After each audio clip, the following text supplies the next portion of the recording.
What's going on, guys? Welcome back to another YouTube video, and in this video we are going to talk about the CSS box model. So without any further ado, let's get on with the video.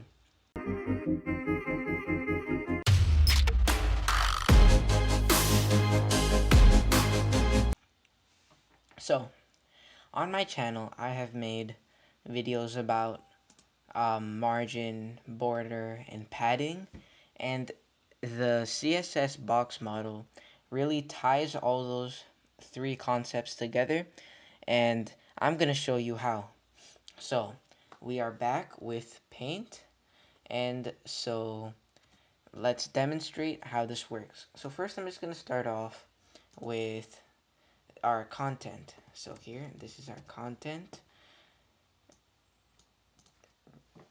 and I will encompass this in a black box. So this is essentially the box that the content is in. Next, let's see what comes up. So after the content, we now go into padding, and then after padding we then have the border, and so here is the border, and finally we have, outside of all of that, the margin. So let's do this, and these boxes basically just show the reach of all the stuff. So you see, we start off with the content. This is basically what, like, what you type in. So a paragraph tag that would go here into the content. So now let's see what the padding does. So the padding is basically the amount of space inside the element.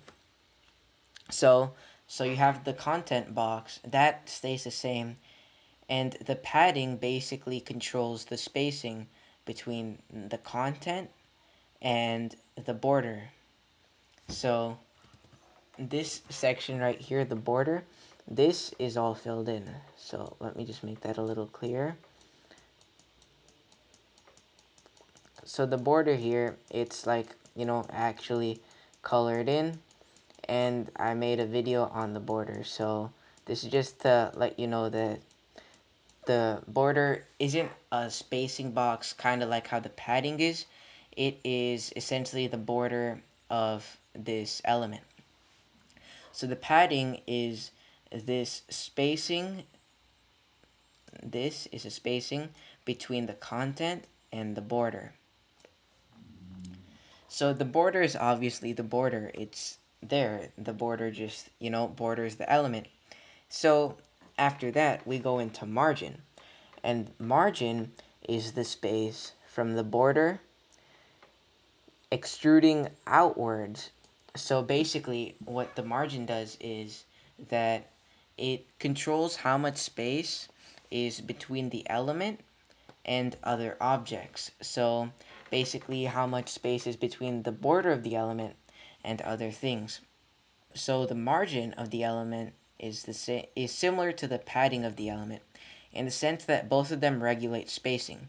The padding controls the spacing between the content and the border, and the margin controls the spacing between um, and the margin controls the space outside of the border. So basically, in the margin, no other element, no other content box is going to be allowed to infringe on this margin section. This over here, it's kind of like a no-fly zone. Nothing goes here. This is kind of like the content's own bubble. It kind of like closes it all off. So this here is the CSS box model, and hopefully this makes it a little bit clearer to you how all these different things, the padding, the border, and the margin, tie in into the content and into other pieces of content. So yeah, thank you for watching this video, guys. I hope you enjoyed. Don't forget to like and subscribe, and I'll catch you next time. Peace.